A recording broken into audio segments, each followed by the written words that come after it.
Listen here, I can't go another year. No, I can't be up in here complaining. Gotta let them know I'm famous in my heart. Listen here, I'm here for the world to hear.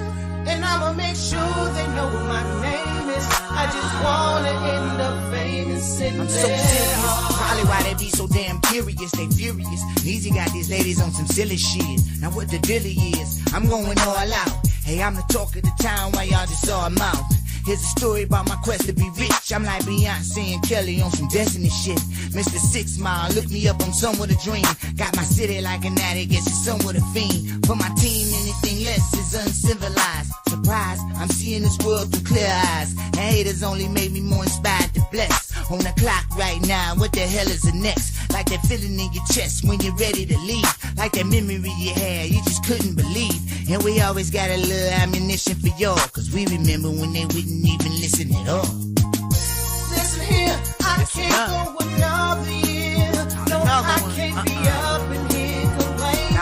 Gotta let them know I'm famous in my heart. Listen here, I'm here for the world to hear. And I'ma make sure they know my name is. In 97 on Gunston and 6 Measy, the streets made a natural born hustler. Believe me, drop real with it. That was my first EP. Grind harder than granted, but made it look easy. Take it to the top, that was the plan. Now I'm known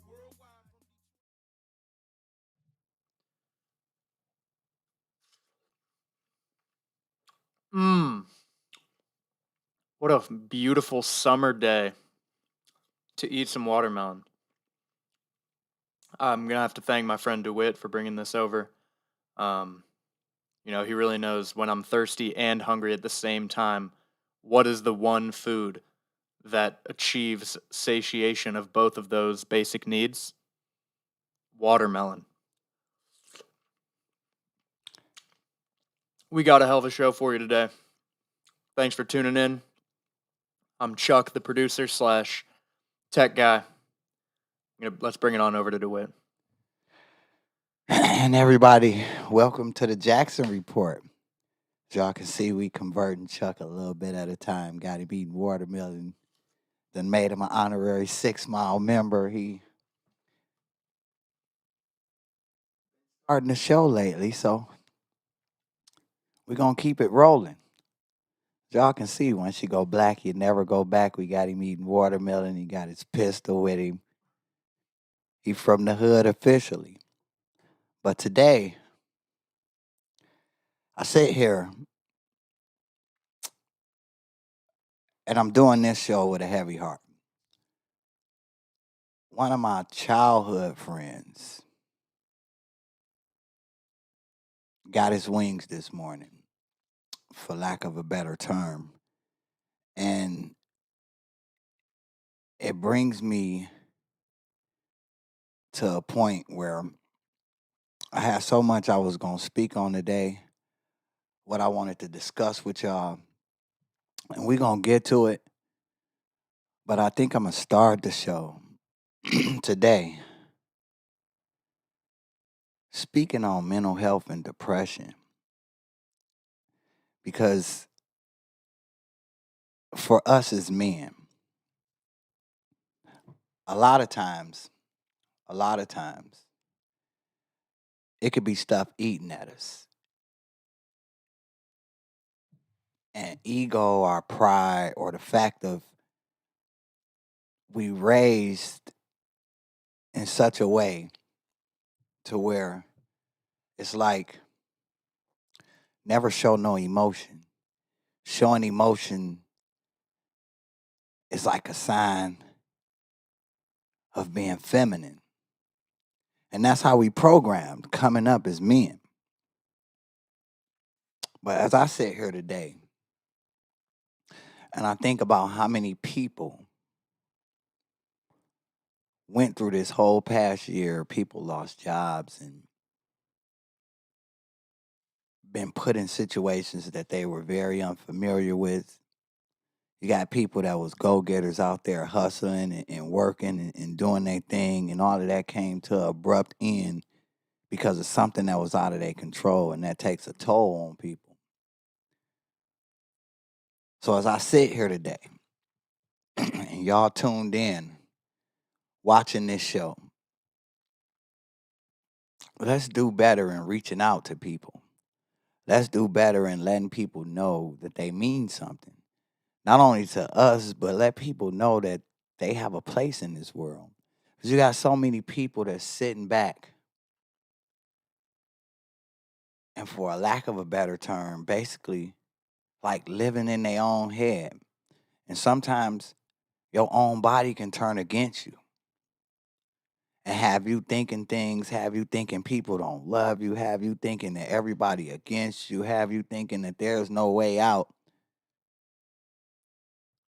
So a lot of times that takes a toll on a person. And this year, on top of family members going home to glory, to be at work earlier and to have just seen a post hours before I start seeing all of the rest in peace posts on this guy's page,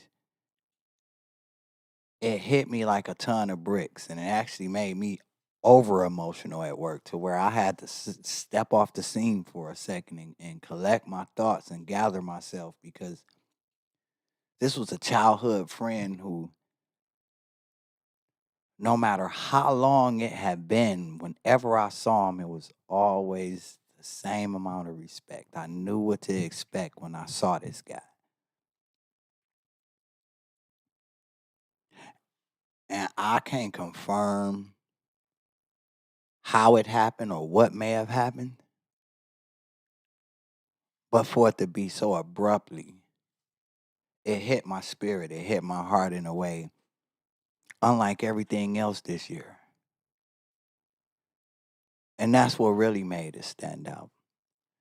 Because so far this year, I've lost 2 uncles and a little cousin. And for some reason, maybe the angels had their hands on me during those times, but this one hit me so different. Almost like the straw that broke the camel's back, like, wow. So it had me wondering. First, before I even get to that, let me say this to my fellas. It don't make you less of a man. It don't make you lose your credibility or your street cred or all of these different things that we live for to not be okay. It's okay to not be okay because we human. None of us are machines. We built with different emotions for a reason. To walk around and harbor something within your spirit. To walk around not willing to admit that you're not okay. That's a problem we need to address. Because so many of us do it. And we do it so second nature that we making it normal. And it's not normal. There's no reason to put up fronts and tell everybody everything is fine when once you get home and close them doors, everything not fine. Therapy ain't for everybody. But if that's the need, address that. I totally agree. I think for some reason in our society, it's men are more stoic in general. They don't show their emotions. That in fact they'll hide them. Exactly. And it's interesting because men in general do the harder jobs, like the more physical jobs. They go through more tumultuous lives in general, I would say. Yeah. Which is all the more reason to have those intense emotions. Yeah. And it's normal for men to just treat it like it's no big deal. Exactly. And there was actually a Joe Rogan episode that came out the other day with this. I think she's a Harvard professor. Her name's Carol Hooven. Uh-huh. She researches testosterone Yeah. in animals and humans, and how that affects personality traits. And Joe Rogan is such like a he's so testosterone filled. He takes testosterone supplements all the time. He's like the definition of just like a meathead, you know? Yeah. So you'd expect him to be the kind of guy that is very stoic and doesn't show his emotions very much, but he and her ended up crying like multiple times because they were talking about how people do need to show emotions more. And I don't think it was like for the camera or anything. It seemed really genuine, but it was Yeah. displaying your emotions, like crying and talking to people and just saying what's on your mind and hoping they'll listen is a human thing. Exactly. Having emotions isn't a male or female thing, and you already said this, but it's a human thing, and it's anecdotal. But that experience for me when I was listening to that Joe Rogan episode, it humanized him to Yeah. me at the very least. Yeah. And like I just saw my cuz comment, like he learned last year that it was okay to express his emotions. And you know, we got an ongoing joke, like if something like hit us and it may be funny at the time, but it's like my heart. And that cousin just don't know. Like a lot of our talks, I may have been joking, and that to me put me in a light of, dang, I actually got to be a big cousin. Like I won't go into what our talks was about, but it was an emotional experience, and it's tripped out because I actually felt honored that he reached out to me at that time, and you tuned in looking at this, cuz like, yeah, that really meant a lot to me. Like that really kind of solidified a bond that we already had. But just to know like that he felt that need and he looked at me in that light to where we talked like we was talking, it kind of meant a lot to me. And at the time, he didn't understand that we was kind of healing each other. So it's times when, I guess because of the way I was raised, like I grew up in a household where my granddaddy, he was kind of like the strongest person I knew. And to me, I used to look at him and be like, well, you never show no emotion. So for me to show emotion, that made me weak. And as I got older, I started to carry things within me and like really not let them go. Or like just like not let my emotions show. Like kind of just like, because he used to always be like, don't no grown man piss out his eyes. And I took that with me, like, okay, to cry is a form of weakness. And I sit here today and I can willingly admit that that was the dumbest thing to ever think, because it's all right to show emotion. It's all right to not be okay. I can't stress that enough. It's all right to admit when something bothers you. Like as I sit here before all of y'all, and y'all watched me get up here every week. Y'all watch me on the weeks where I lost a family member. I get up and I pay my condolences live on air in front of all of y'all. Do y'all know how hard that is? Do you know how hard it is to know that a baby cousin of mine that I held as a baby, played with, cracked jokes with, is no longer here? My uncle, who was down here with me, is no longer here. All within a year's span, and that's a lot of weight to carry. But I get up here as a walking example that things come and things go and it shall pass. But I guess y'all are like my therapist. because I address what's going on with me emotionally live on air in front of everybody. And at times I leave from the studio and I'm like, man, I just spilled my guts. I wonder how people gonna look at me on my Facebook timeline. But if you're a true supporter of mine, a true friend, family member, then you know me to the core of me. And I saw that comment you made, and it definitely did. Like, a lot of the times when I get up and I say, okay, yeah, I'm coming to Dallas, and I make that drive, and y'all be so like, thanks, like y'all appreciate me coming. I appreciate being able to come to y'all because a lot of times I need that family atmosphere.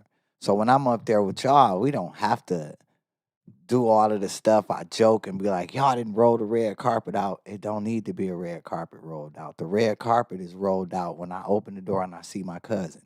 So it's like today, not to make my show an emotional show, but hell, the way this day started for me, it is kind of an emotional show. I didn't know until I started looking at it after I saw what I saw earlier. Apparently, since 2018, the suicide rate had been declining. And oddly enough, they rose last year, even though they dropped 5%,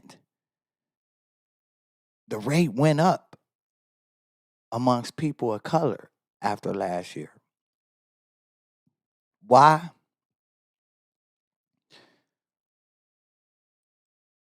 I'm not gonna say and feed into the typical stereotype of, oh, it's only happening to us.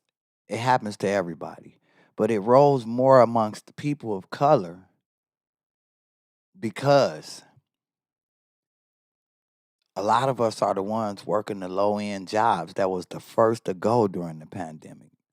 So it's kind of hard to adjust when you're used to paying all your bills and you paying everything on time, and then an entity hits that's beyond your control, something you didn't cause for yourself. And now all that's getting stripped away from you. You're not getting the same wages you getting. A lot of times, a lot of people I know got screwed up with unemployment and had to wait months longer than everybody else did, even though they got a nice little back pay sum. But in the meantime, in between time,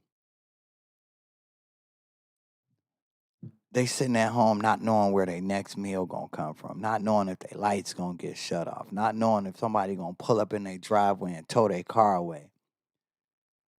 And when you done worked hard your whole life getting to a point, and all of that is starting getting stripped away from you, not of your own accord or not of your own doing, it takes a toll. It really does take a toll. So as I'm sitting here, I say this to the people that know me, and even those that don't. It's all right to pick the phone up when you know you need somebody to talk to. It's all right.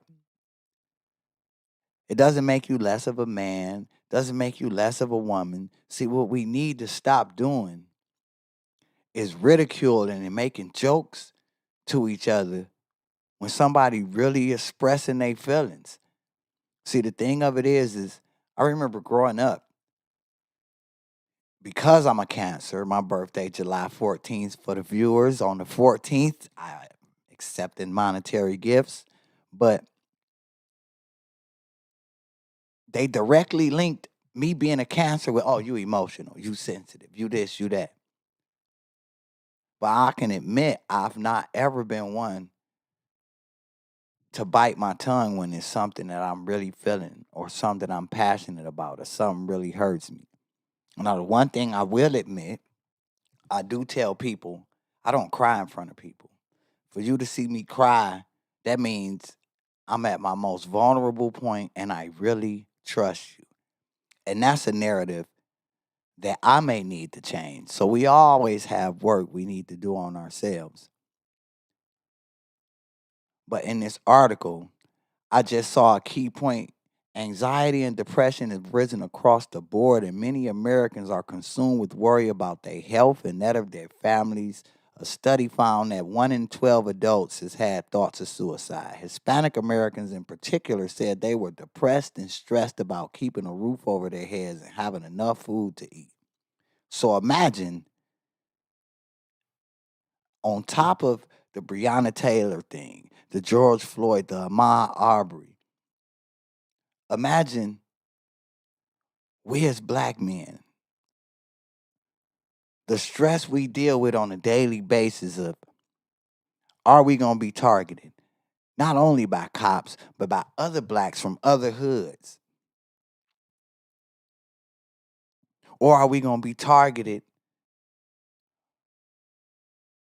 by females for something one person may have done?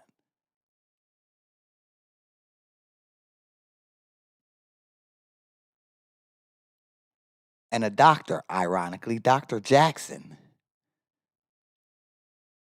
which y'all can feel free to call me Dr. Jackson if you want to, because I'm constantly dropping jewels and trying to speak to y'all intellect. She even said in this article that a lot of black folks feel like it's stress on top of stress on top of stress with everything going on in America. Just like I said the other day when everybody was celebrating Juneteenth, which is cool, but I said, please don't fall for the overlay for the underplay.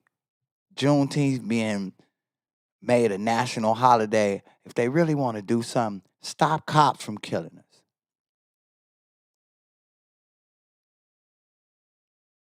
Give us some kind of motivation.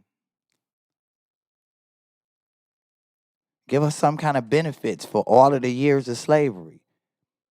If you really want to switch the board and change the narrative, and you want to show us that y'all really feeling where we coming from with the whole Black Lives Matter and all of these different movements we keep putting together, don't make a day we already been celebrating a national holiday.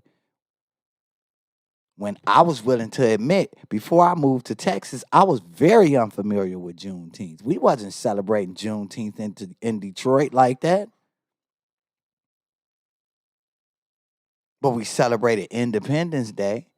And independent from what?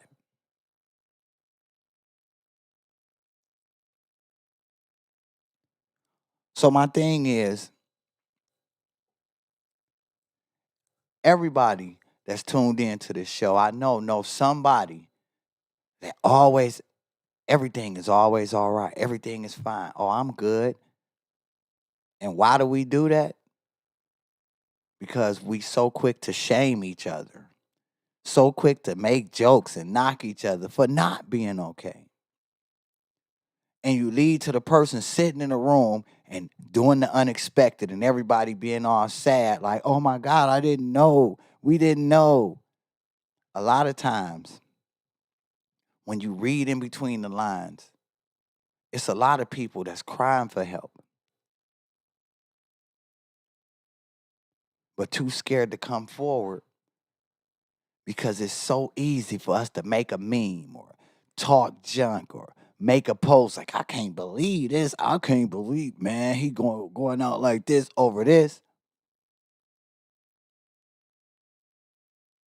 Until that person's no longer here. Then it's all the woulda, coulda, shouldas. That whole giving people their flowers while they still here thing is really real. It's almost like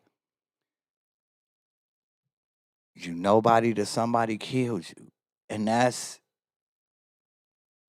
a strange narrative I could never wrap my whole concept or my hands around. Why is it like that? People don't love you. People don't praise you until you on a shirt or you on the front of an obituary. Then it's all, that was my this, that was that was this. Why not while they still breathing and they can appreciate it? Why wait?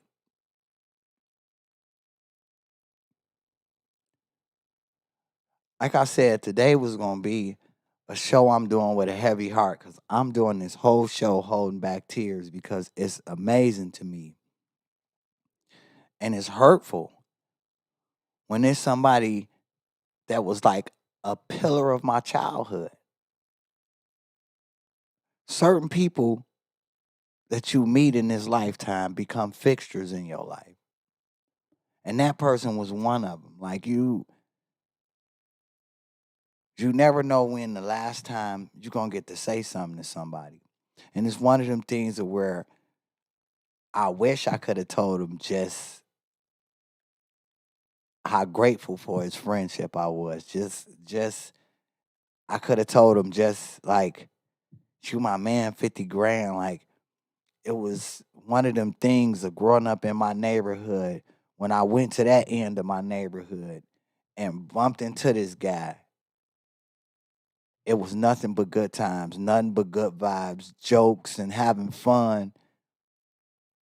And to see that earlier, after I was seeing him post just hours before that, it hit me different.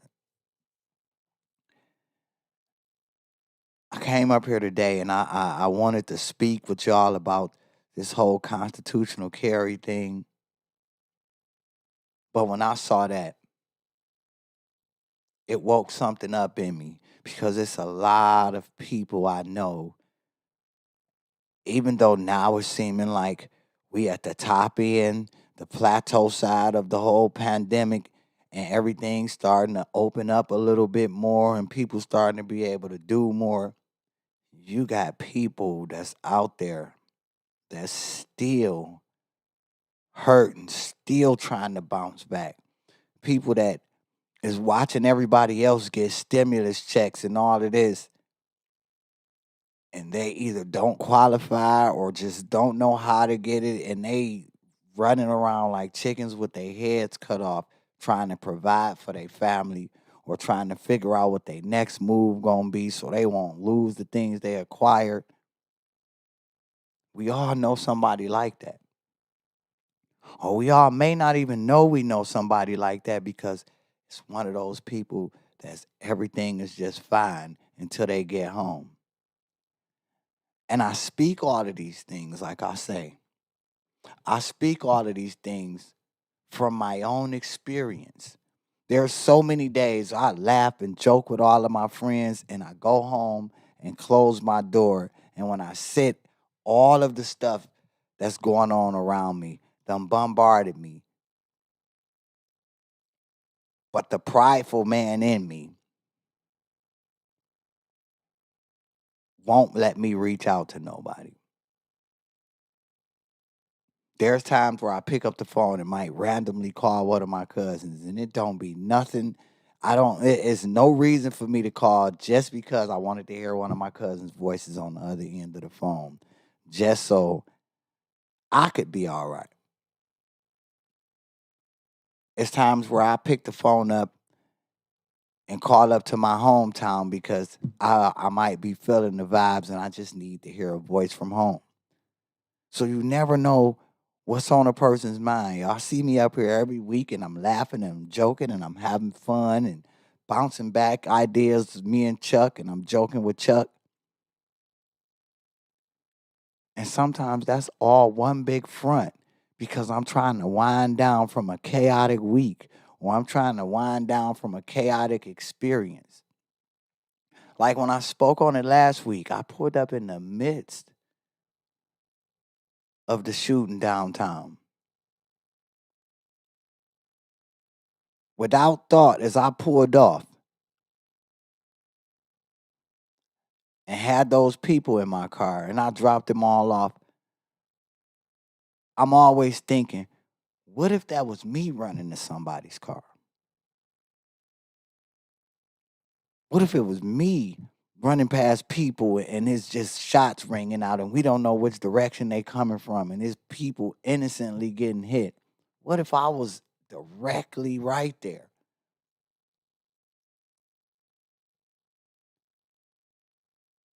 See, the world gets different to you when you're a real critical thinker.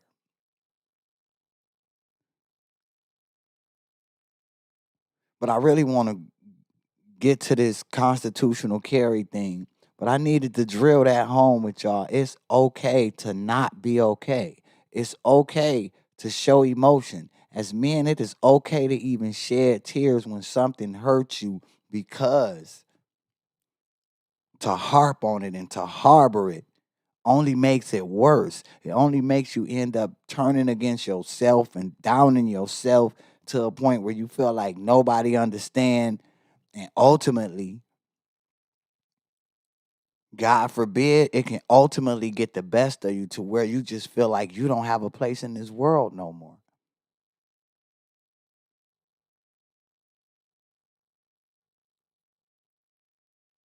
So to my friend,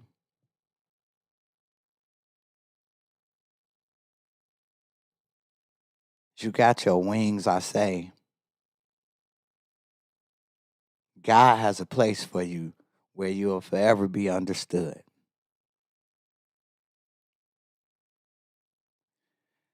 And if you tuned in to this show today, this constitutional carry thing in Texas, after September 1st, everybody gonna be running around willy-nilly like, yeah, I can buy a gun. I ain't got no record. I could do this and do that. But I have to play devil's advocate today. Sometimes you gotta look at the overall bigger picture. And I'm one of them people that sit back and try to think of all scenarios. Yeah, it's good because it's our Second Amendment. It's the Second Amendment. We got a right to bear arms and all of that stuff. But don't think it's just gonna be the Wild Wild West for real. We've been joking about it, saying, Texas gonna be the Wild West. Get caught walking around with a concealed gun. I guarantee you after September 1st, there's gonna be some fine print that's like, it's up to the discretion of the law enforcement official. If y'all believe America gonna stop making money, then that's a crazy thought to believe. So all my peoples, I'm warning y'all, be careful with this constitutional carry thing. If you know you might have a few tickets unpaid that could turn into misdemeanors or warrants or something like that, take care of it before you get to walking around thinking you Doc Holliday and I got my Bible on the dash. I've been joking here weeks late for the past couple weeks. Like, I'm not worried. I'm riding with the Bible on the dash. But that's because I know I'm harmless Harry. I don't do nothing but work and more work. Work and podcasts for y'all. And hopefully this message gonna hit home with somebody.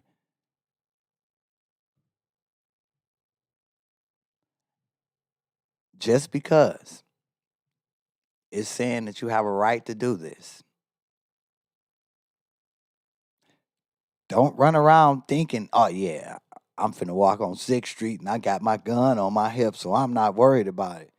You have your gun in a plastic bag and be sitting behind some bars. Make sure you dot your I's and cross your T's before you do it. And it's crazy because they sweeten the pot and legalize silencers too, Chuck. Like, and my thing is, I've been saying it, like, maybe he figure if everybody got guns, it'll make people less likely to pull them because everybody else can pull them. But me always thinking, what's gonna happen if somebody do hear gunshots and there's 60 people with guns out there, what do you think all 60 of those people gonna do? Draw their guns, ready to aim and fire. Like, One thing I'm confused about is it says Texans generally needed to be licensed to carry handguns openly or concealed. Applicants had to submit fingerprints, complete 4 to 6 hours of training, and pass a written exam and a shooting proficiency test. Texas does not require a license to openly carry a rifle in public. So, if there's a crime and there's a gun, mhm. there's no license linked with that gun or any training, paperwork, anything associated with the person who owns the gun, but the gun still needs to be purchased legally. Right. Okay. So basically, the gun has to be registered to you. It can't be, you can't just, and see, this where people gonna get it twisted.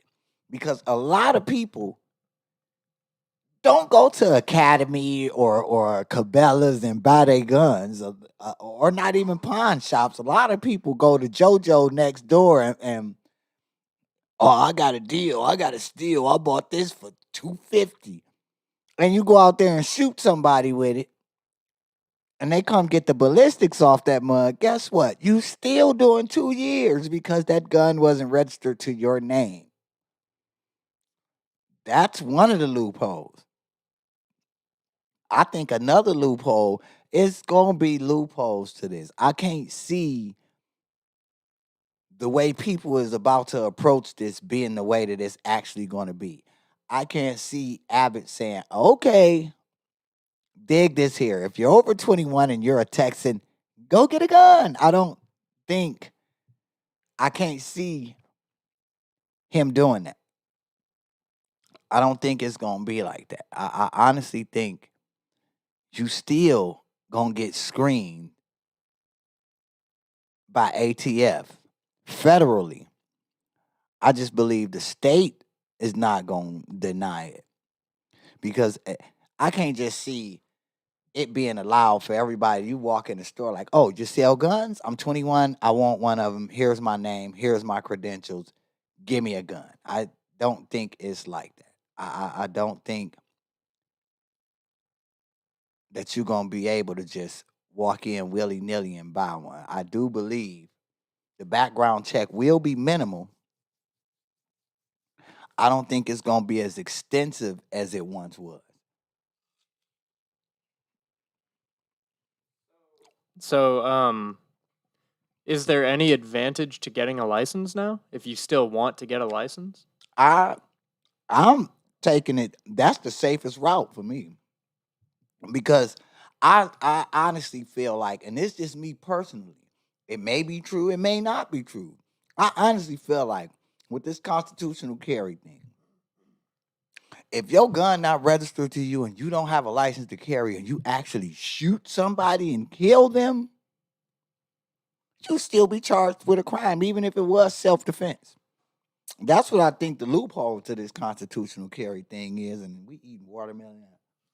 Well, I think you'd still be charged with a crime even if you did have a license, but it's up to the justice system to rectify whatever details. A justice system that's been proven to be fucked up, Chuck. But that was a good point, because I've been trying to research that. Like, is it going to be more beneficial to have your license to carry as opposed to this constitutional carry? Because who's to say? Who's to say you have to use your gun? That makes sense. The main reason to get a license is if you want to travel to other states. Exactly. I see. Mm-hmm. And yeah, if you don't have a license, then every time you purchase a firearm, you have to undergo another background check. But if you have your license, then I guess it's easy. The process is a lot more streamlined. Yeah, I guess people under the impression that after September 1st, you're just going to be able to run in these stores and buy guns, and it's just going to be like that. But I'm a firm believer that that's just not what's gonna happen. I don't think that it's gonna just be here. I bought a gun. Oh, you acting tough? My life I feel like my life in jeopardy. Bow. I still think you're gonna get some kind of sentence. So the thing of it is to be on the safe side. Still get your LTC to be on the safe side. But for you people that know you can't get an LTC, it's crazy. It's crazy because it's like damned if you do, damned if you don't. Because how many people right now don't have LTCs? Know they got all kind of stuff on their record and they still carry anyway. So it's like one of them things of maybe there was a method to Meals on Wheels madness when he passed that law. Maybe there was a method to his madness. But in my eyes, I just feel like somewhere down the line is going to be a way for them to charge you with something. It's not just going to be cut and dry to where you walking past and they can see it bulging out your waist and it's like, oh, it's cool, it's permitted. I still think it'll be plenty of harassing, plenty of tickets given, plenty of them confiscated. So my advice, still get your LTC. Don't just think it's finna be okay and it's gonna be the wild, wild west and you just walking around able to carry your pistol out here. And it's crazy because when I had this all planned out, like, yeah, this is what I want to speak on today, talking to the people. I want to speak to them about this constitutional carry because so many people in Texas now, like, I could have a gun and I could do this. Texas might be the place to be. You gotta keep in mind, just because Austin is a liberal city, we are in the middle of a red state. So they've been about guns. It's been about guns down here in Texas. That was one of the first things I got familiar with when I got here. Texas is the gun state. Believe it or not. If you legit, oh yeah, you'll get a gun. But the thing of it is are you going to legitly get that gun just because you're legit? And that's where we go wrong. That's where I don't want people to get it misconstrued and think, oh yeah, it's cool for me to buy this gun from my cousin and now I'm allowed to carry it. I'm finna shoot the heck out this dude. Nah, I don't think that that's the route that we should be thinking on. And then it's interesting. It's interesting, Chuck, because a lighter side to the show. Everybody been talking about the playoffs. I've been hearing so much about the NBA playoffs and all of these super teams that was supposed to make it, right? And how they were labeling Durant the best. He finally has solidified himself as the best in the world. I did see a pretty badass clip of Durant the other day. I think I think he shot a 3 to tie the game with like 2 seconds left, or maybe he got 2 points, but it was just the other day. Yeah, he apparently he thought he was shooting a 3 to tie the game, and it was a 2-pointer because his foot was on the line. And ultimately they ended up losing. So, yeah, and that's the one. He thought he shot a 3, but his foot, they said his foot it really was on looked the like line. a 3. Yeah, his foot was on the line. They thought he hit it to win the game, but it just sent it into overtime. Wow. See that again. Yeah, yeah, that and He deserves the 3 for that. yeah. See, stuff like that. See, when you do stuff like that, it could easily throw you up there because if he had a step back, just one more inch, they'd be in the Eastern Conference Finals, and it wouldn't be the Bucks in the finals. So who are in the playoffs? Let's see. You got the Bucks and the Hawks, and the Clippers and the Suns. The Clippers and the Suns in the Western Conference Finals, and the Bucks and the Hawks in the Eastern Conference Finals. Ooh. Clippers, Suns, Hawks, and Bucks. I've never even heard of the Bucks. Who are the Bucks? The Milwaukee Bucks. Oh, Milwaukee. Yeah, see, Milwaukee. It's just like you hear the name Milwaukee. Like that just sound like the name sound tripped out. Milwaukee. Like It's like a Native American, I think. yeah, it sound like Milwaukee. It almost sound like dang. You expect it to be a Native American team playing on an Indian reservation, but and they favor Mm-hmm. to win. It's crazy because me and my cousin Kaon was talking about it, and he was like, "You don't like the Greek Freak," and my thing is, it's Milwaukee. Like I can't see the 2021 NBA champions, the Milwaukee Bucks. Like the name just sound like that. Just don't sound like a formidable market. Like it don't even sound like a big market to where they could garner some profit off of them winning a championship. Like, cause who the hell goes to Milwaukee? Like, I can't even tell you what state Milwaukee is in. and see, I grew up in Michigan, so I know Milwaukee's in Wisconsin. But when you think of Wisconsin, the first thing you think of is the Packers. That's it. Other than the Cheeseheads and the Packers, and of course the Badgers, because I'm a U of M fan.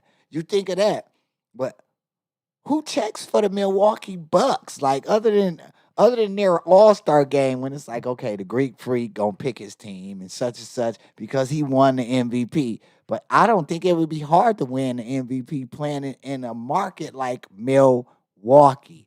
I can't listen to the name. And hopefully I don't have viewers from Milwaukee that's like, you know what the hell with him and his show, gonna diss our town, but who the hell, like, seriously, if you and your girl picking a vacation spot, is you gonna be like, yeah, baby, let's go stay a week in Milwaukee? Hell no, you're not gonna think Milwaukee. Like, Oh, I was right. exactly. Milwaukee comes from the Algonquian word. Milwaukee, some When stuff like that. Algonquian is a subfamily of American indigenous language.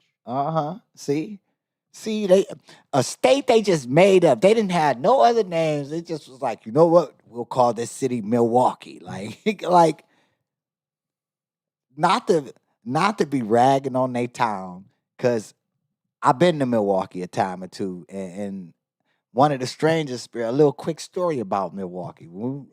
Me, my cousin Boudang, my cousin Mark, we drove down to Milwaukee to do this show, to do a performance. I was completely thrown a loop. We got to the bar. In most bars, you know, you order, I'm like, can we get a shot of Hennessy? The bartender, the little waitress, literally came back to our table.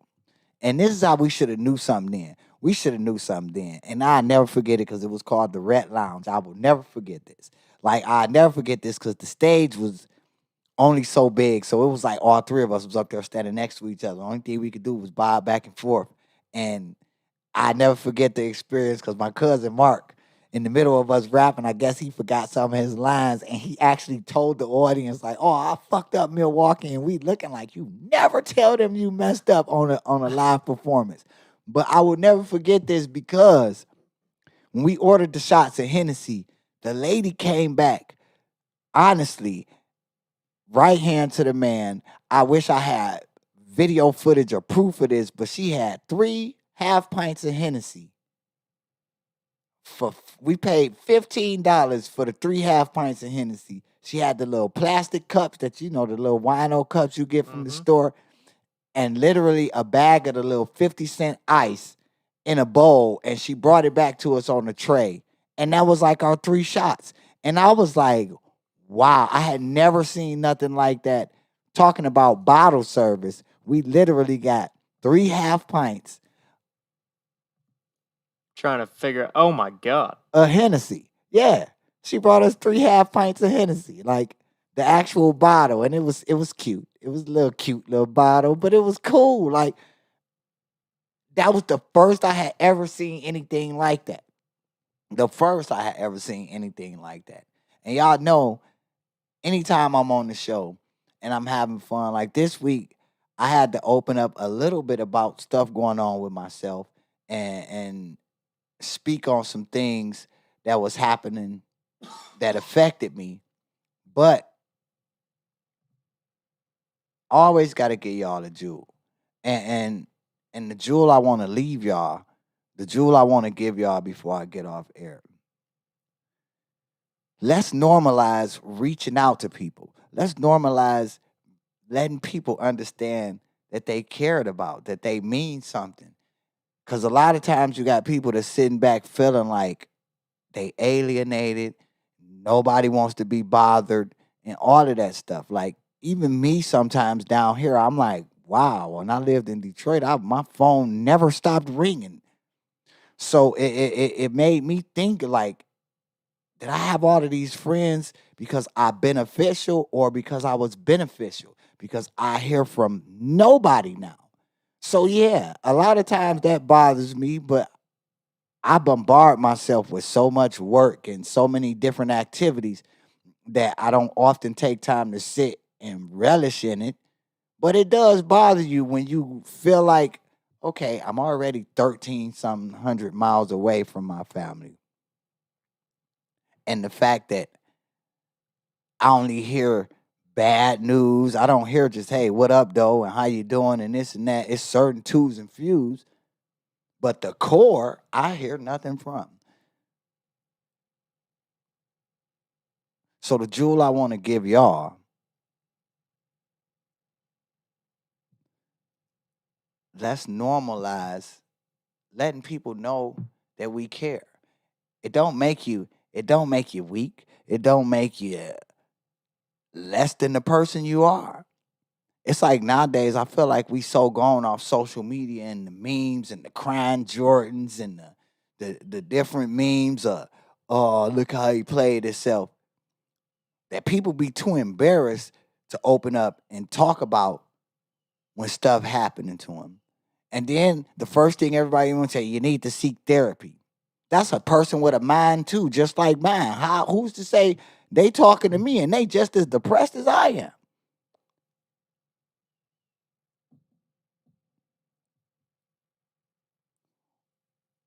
So let's normalize more family. It's time to get back to family. It's time to get back to true friendships. Let's normalize that. Let's normalize reaching out to each other.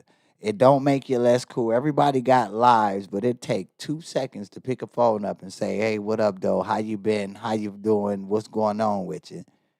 "Oh, all right. I'm doing this. You doing that. All right, I gotta go." That is not a hard thing to do. And now I'ma always implement this segment in my show, the Am I With It segment, because I've been hearing a lot of people now that's just already both of the teams that everybody thought was gonna win is already at home. They going fishing.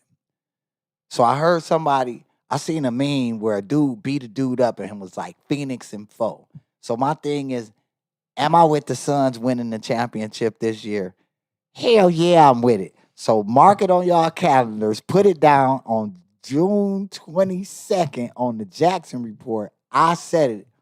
Phoenix Suns will be the 2021 NBA champions because I don't see no team beating them right now. They playing too hot. And I think Chris Paul, this just his year. He gonna get him one. So I said it on my show. If my cuz that host Talk to Talk is watching this, you hearing it from me, cuz we ain't got no argument. We can't argue over the Brian factor this year because he already went home. And we ain't gonna argue over the whole Ben Simmons not being able to shoot thing because we knew that for about 3 years now. We not gonna argue over Joel Embiid just can't seem to get over that hump. And I think the Sixers is just a team waiting to implode because everybody finna start playing the blame game because they was the number one seed and got knocked off. My prediction for the NBA playoffs, it'll be the Suns and, believe it or not, the Hawks. And remember, you heard it here first. When Trae Young go off and they surprised the Milwaukee Bucks, and it's the Suns and the Hawks. I really think that's going to be a better series to watch than the Suns and the Bucks. Milwaukee just got it's nothing exciting about them to me. Other than the Greek Freak, nothing else is exciting about Milwaukee to me. So I feel like if the Hawks play right, it's going to be the Suns and the Hawks, but the NBA champion going to be the Phoenix Suns this year. Mark my words, I said it. So y'all should write it down, place your bets. You should place your bet, DeWitt. Put your money where your mouth is. Oh, I'm willing to bet. Listen, anybody that's watching this show, the line is open. Either you could do it on air, you could wait till I get off air. Y'all see the number scrolling across the screen. Y'all been seeing my Cash App scroll across the screen. Listen, y'all, I pay a good amount to put on the production of this show. So I need some support when y'all see this Cash App. Send $1, $2, $5, $10 if you got it. You sitting around, you will send $10 to the people overseas on the Wish app, and you wish you're gonna get your stuff, but you sitting your money and you give it away willy-nilly. So start hitting the Cash App up. Help the show keep going. Especially I got a lot of stuff coming for y'all. A lot of merch. I'm doing a couple of shows on location. Y'all been seeing the progress. But before I leave up out of here, I need to reiterate something with y'all. Take care of each other, care more about each other, and start giving people their roses more while they're here. And stop waiting till we on the front of T-shirts or on the front of an obituary before you want to confess how you loved them or that was my baby and all of this stuff. Do it while they're here, when they can truly appreciate it and not in loving memory of. Let's bring true caring back. This has been another episode of the Jackson Report. Thank y'all for tuning in. Y'all have a good night.